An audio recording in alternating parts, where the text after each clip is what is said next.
And then Allah tells you the story of Zakariya. I'm not going to go through every verse, right? But basically, if you read here, what he said, right? ذِكْرُ رَحْمَةِ رَبِّكَ عَبْدَهُ زَكَرِيَّا. Allah is saying Zakariya is full of mercy. Allah showered Zakariya with mercy. About what? He called Allah إِذْ نَادَى رَبَّهُ نِدَاءً خَفِيًّا. The one before that, if it goes. Yeah, alhamdulillah. Look at the last one. Here. Right? Take home message. Read it all, the last verse. Don't shout when you're making dua. He hears without you saying anything. You don't even say it inside you, he knows it. إِنَّهُ يَعْلَمُ السِّرَّ وَأَخْفَى. He knows the secret and what is not even a secret yet. Why do you shout? It always surprised me when people doing tawaf. Why you're shouting, right? You can be absolutely overwhelmed with emotions. I feel this. But why do I shout? People just don't know. Because when Zakariya whispered, نَادَى رَبَّهُ نِدَاءً خَفِيًّا, خَفِيًّا meaning no one can hear it. Right? And look what he said. Learn the etiquettes of dua. In this one page, what did he say? He said, Ya Allah. He didn't say, I'm getting old. He didn't say, Ya Allah, I am losing my patient. I probably will die very soon. He didn't say this. The adab. What we are losing as Muslim ummah is adab, etiquette. Etiquette with Allah, etiquette with each other, etiquette with elder, even etiquette with our children. Yes, I know the world around us is full of immorality and vulgarity, but that's them. I'm a Muslim, let alone I'm a Muslim woman. Nothing justifies insulting somebody. Nothing. And I mean this. Even if they insult you, you never respond, otherwise you're like them. Or actually worse. Especially if you're a person of knowledge or you're a person of status. So don't. Look at the adab with Allah. If I know the adab with Allah, I know the adab with everybody. Because when I am polite with you, it's not because of you only, but because Allah is watching me and seeing me. And nothing justifies, well, I had a bad day, I'm under stress, I'm sure you are. Then don't say anything. Wait till you calm down. So here, he was desperate. For some reason, are we saying it? Alhamdulillah, we will get it. He was desperate. He wanted a child. He's over 90 years of age. Right? And he didn't say to Allah, here I am, I'm your prophet, I'm Zakariya, I'm this, No. He said, Ya Allah, وَهَنَ الْعَظْمُ مِنِّي. It's an amazing way of saying, I'm getting old. He said, my bones are becoming soft, thin, brittle. وَاشْتَعْلَ الرَّأْسُ شَيْبًا. And my hair, as if there was a fire, and it's now, instead of black, is white. اشْتَعْلَ الرَّأْسُ شَيْبًا. As if there was a fire of gray hair, and it became all gray. One of the keys, memorize this, of dua answering with Allah, you show your weakness. He knows you're weak, He knows where I am, but you show it and say it. Ya ayyuhan nas antum al-fuqara ila Allah. O people, you are the beggar to Allah. Wallahu al-ghani al-hamid. Allah is the self-sufficient, and He is not in need of anyone. You put your head down on that and says, Ya Allah, I'm going through a very tough time. Ya Allah, I want a child. Ya Allah, I want to get married. Ya Allah, I want to be stronger. Ya Allah, help me to pray. Whatever it is, as long as it's halal, whether it's from dunya or akhirah or both. But show your need. But that's the first thing he said. He said, Rabbi inni qad wahana al-'azmu minni. Can we have the I think you passed many of them. Can we go back? Yeah, perfect, right? So this is what he said. And look, let me just test you. Is it okay? And if you don't know, it's okay. Yes? Agree? I don't hear yes. I don't know what's wrong with you. Okay, alhamdulillah. Okay, look what he said to him. Look what he said. See the first verse? All of you can read the first verse in all the screens, right? So he said, Ya Allah, oh my Lord, indeed my bones have weakened, okay, and my head was filled with white. And the next one, and never I have been in my supplication to you, my Lord, unhappy. What is he saying? If you know, raise your hand. What is he saying? Yes. Yeah. There's nobody else. You're only one who raised your hand. So don't worry. So he said, Ya Allah, you never did not respond when I asked you. But he said it in a way, you have never, literally when I come to you and I say, I'm going to ask you for something, right? I didn't ask it. And you have never disappointed me. What am I saying? I'm complimenting Allah. I am telling Allah, I have full confidence you are hearing me and you will give it to me. Are you with me? Don't ask, this is another third, fourth etiquette of dua. Don't ask Allah and you're wondering. And this is hadith of Rasul alayhi salatu wasalam. Udu Allah wa antum muqinuna bil ijaba. Ask Allah and you're certain. Not only He's hearing you, but He will respond. When and how, this is not in my control. So this is what he said, right? And then why are you asking? And somebody will say, you're 90-year-old, what do you want? Why do you want a child? And then he's explaining, Allah knows, but for Allah to teach us that even the impossible can be, and it is possible, and this is one of the surahs of possibilities. And when you want something impossible, make sure the reason you are wanting it for the sake of Allah, not for you. Not because everybody else has it. That's what he was saying. I'm so worried that no one from my family, I don't have anybody who inherit this deen. I'm worried about it. Who's going to carry it? Ahna, what do we worry about? Right? So look at that, right? يَرِثُنِي وَيَرِثُ مِنْ آلِ يَعْقُوبَ. So he will carry the message and make this dua for your children. وَاجْعَلْهُ رَبِّي رَضِيًّا. Ya Allah, make that child. He doesn't know it's a boy or a girl. He said a child. Ya Allah, make this child pleasing and pleased with. Pleasing and pleased with. Do you know the difference?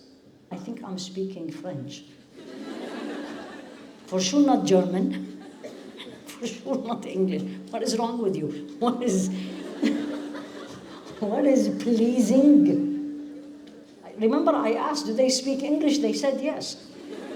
Right? Where is Rav? I asked her. Yes. Are you sure going to Germany? Do they know? He said, oh yes, they speak. Okay, fine. What is pleasing?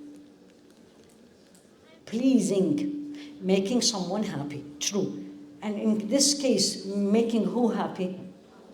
Lovely. That's what he made the dua to his son. Make him a person who's going to be pleasing Allah. He didn't say pleasing me. This is his father. The issue is not us. This is a message I want to deliver to everybody tonight. Focus on Allah and everything else will follow.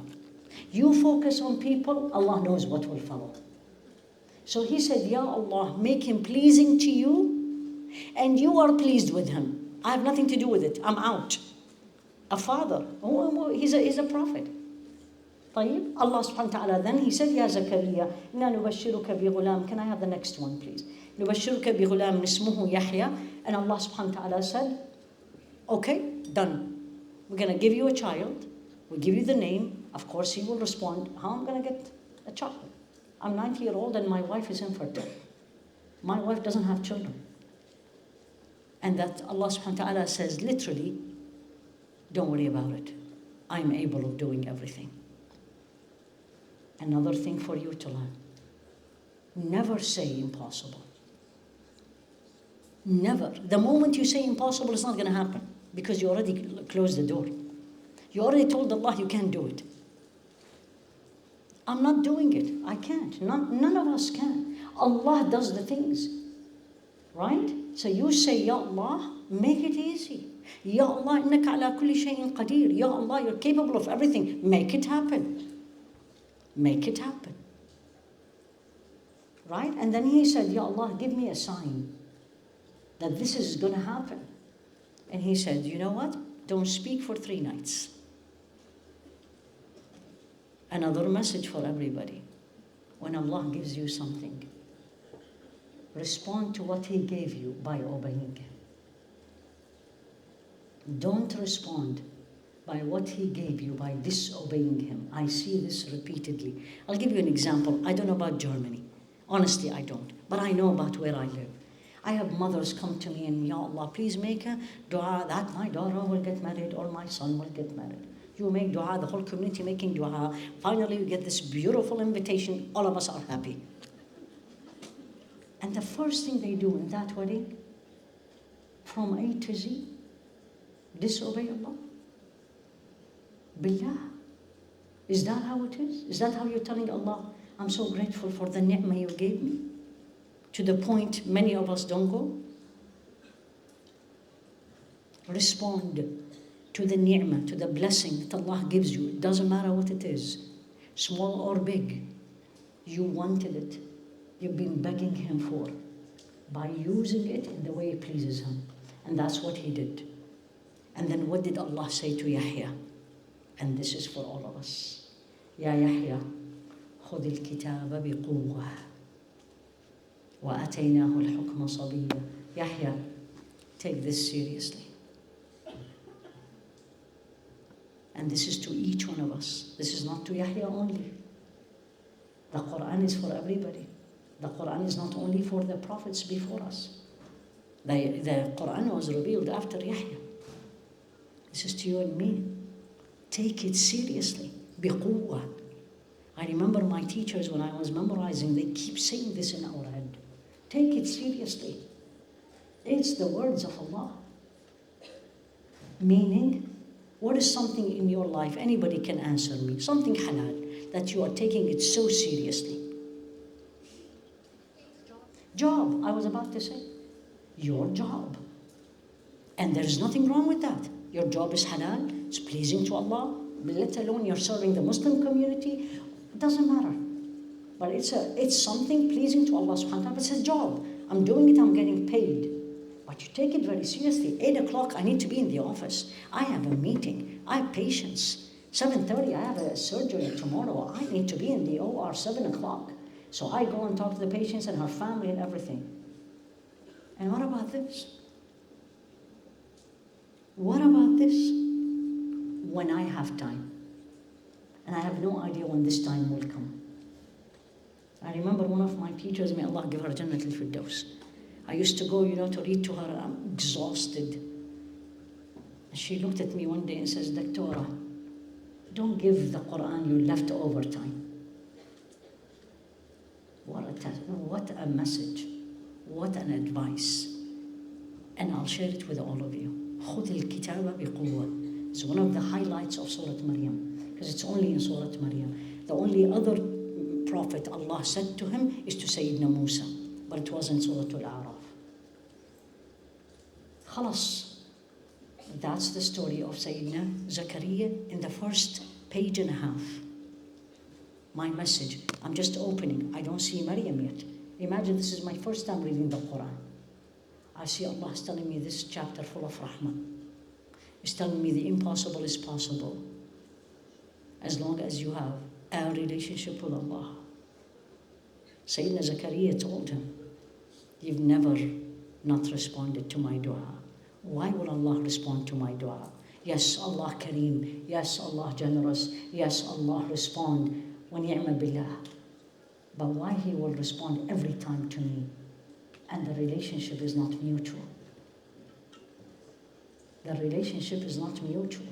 He asked me to do something, my answer is no, I can't, it's difficult, I don't have time, when I am 40, and all the excuses of the world we have. But then when I ask Him, I wanted the right of, how many times you ask this question? I asked Allah, and it's not happening. When it's going to happen? And I was like, oh, so you have this relationship with Allah. When you send a text 24 hours, you need to reach to get an answer. So Sayyidina Zakariya had a relationship. Build that relationship. And the same thing with the Sayyidah Maryam, we will come to it when we come to her. What relationship you have with Allah? We all have. Don't say I don't. We do. You will not be here. You will not drive 5 hours or take a train. You have. But what kind of a relationship? How strong? How persistent? How is it not only when I give me, versus I'm giving you because you gave me everything. Not what I want, but what's keeping me going. Enough, I'm a Muslim. Enough, I'm a Muslim. Enough, I'm alive. For us living in the West with all this luxury around us. I come to Europe and I see the luxury in the States. Subhanallah, imagine when I go to Africa what I see. So build, and this is what I want to leave you here. Build a relationship with Allah. It doesn't have to be you're going to be standing up all night praying, but you have a relationship.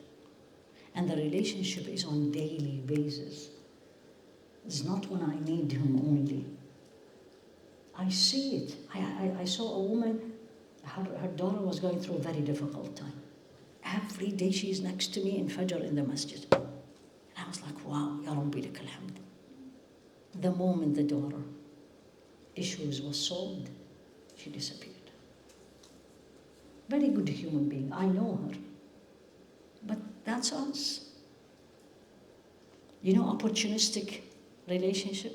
We all have these people who call you on you when they need you. You see their name on the phone, like, okay, let's see what she wants. Don't you have these people? May Allah not make me one of them. Imagine this is how Allah looks at me. And said, oh, of course, you need something. Okay, let's hear. And He gives, because He's Kareem, He's generous. And He absolutely has the right, wallah, He has the right not to give. But He does. But I want this, I want to say to Allah subhanahu wa ta'ala, I have built a credit with you that when I ask you, you give me. But I can't say it if I have not done it. Another thing you take with you. The impossible is possible. Every difficulty you go with is a rahmah from Allah. Build that relationship. And when He gives you, use it for His sake. Don't use it for His disobedience. And last but not the least, the most important is خُذِ الْكِتَابَ بِقُوَّةٍ. Take this Quran with you strong. Even if it is 1 verse a day. But you have the relationship. 1 verse a day. I'm going to give it 30 minutes of my time, 45 minutes, whatever Allah gives me. But every single day there is a verse.